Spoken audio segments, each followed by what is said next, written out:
daga babbar kotun addinin musulunci da ke zaman Takobar Kudu ƙarƙashin jagorancin Malam Ibrahim Sarkiwula, inda a yau ne aka yanke wa Malam Abdul-Jabbar Sheikh Nasir Kabara hukuncin kisa ta hanyar rataya. Tun a ranar 16 ga watan Yuli na shekarar 2021, gwamnatin jihar Kano ta gurfanar da Malam Abdul-Jabbar Sheikh Nasir Kabara a gaban kotu bisa zarginsa da yin wasu karatuttukansa na yin ɓatanci ga janibin fiyayyen halitta annabi Muhammad sallallahu alaihi wasallam, wanda a wannan rana kafin mai shari'a Malam Ibrahim Sarkiwula ya yanke wannan hukunci sai da ya karanto kunshin tuhume-tuhumen da ake zargin Malam Abdul-Jabbar da aikatawa da kuma nasfofi a cikin littattafai daban-daban da suke nuni da cewa Malam Abdul-Jabbar Sheikh Nasir Kabara ya yi sibutar kalam akan janibin shugaba annabi Muhammad sallallahu alaihi wasallam da aka kama shi da aikatawa, wanda mai sauraro a yau dai kimanin shekara ɗaya kenan da wata 5 ba kwana ɗaya da aka gabatar da wannan shari'a a gaban wannan babbar kotu da ake zargin Malam Abdul-Jabbar da aikatawa a cikin wasu karatu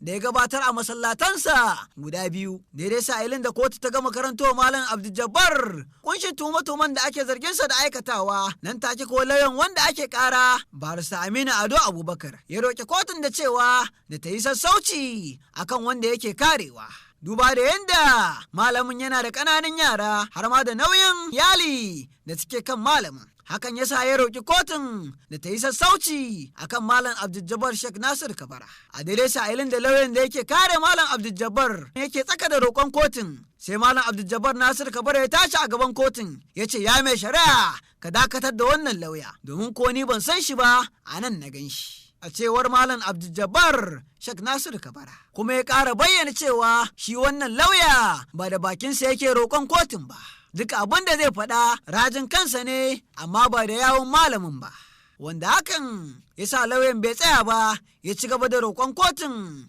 bayan da malamin ya gama jawabinsa da yake yanke hukuncin akan wannan shari'a. Malam Ibrahim Sarkiwula ya bayyana cewa kotun ta samu wanda ake tuhuma da laifin da ake zarginsa da aikatawa da yin kalaman ɓatanci ga janibin annabi Muhammad sallallahu alaihi wasallam. Kotun ta ƙara da cewa duk tarin littattafan da suka kai 200 da aka gabatar a gaban kotun wanda ake zargi ya kasa kare kansa akan tuhumar da ake zarginsa da aikatawa, wanda daga nan ne kotun ta yi nazari ta yanke masa hukuncin kisa ta hanyar rataya da kuma haramta sa karatuttukan Malam Abdul-Jabbar a kafafen yada labarai har ma da wasu sassa daban-daban. Haka kuma kotun ta haramta sa karatuttukan Malam Abdul-Jabbar a dukkanin kafafen yada labarai da ma buga hotunansa musamman a abin hawa da kuma wasu sauran gurare. Sai kuma kotun ta sake haramta gudanar da karatu a cikin masallatan Malam Abdul-Jabbar guda 2 wanda suka haɗar da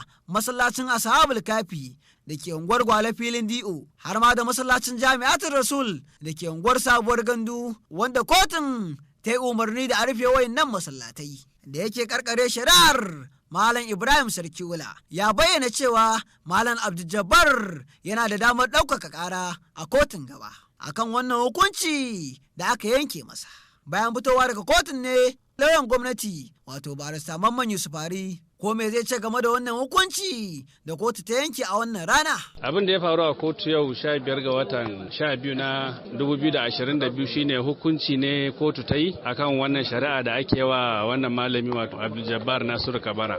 An dade ana yin shari'a nan shekara 1 da wata 5 kenan. A yau aka yanke hukunci kuma kotu ta same shi da laifin da aka zarge shi da shi na batanci ga manzon tsira sallallahu alaihi wasallam. An caje shi akan cewa yayi kalamai na batanci a wa'azuzzukan da yake yi. Mu masu gabatar da kara a madadin gwamnatin jihar Kano mun kawo shaidu guda 4 domin mu tabbatar da ya aikata wannan laifi. Shi kuma ya kare kansa a matsayin wato shaidar kariya. Daga baya aka ba da jawabai na rufe shari'a, kotu ta amsa ta daga zuwa hukunci zuwa yau. To dukkan abin da aka zarge shi da shi guda 4 nan na kalaman batanci da aka ce yayi wa Annabi sallallahu alaihi wasallam, kotu ta same shi da wannan laifuffuka. Kariyar da yace ya bada kuma kotu bata amshi wannan kariya ba, ta ce bai kai ga kariya ba. Saboda haka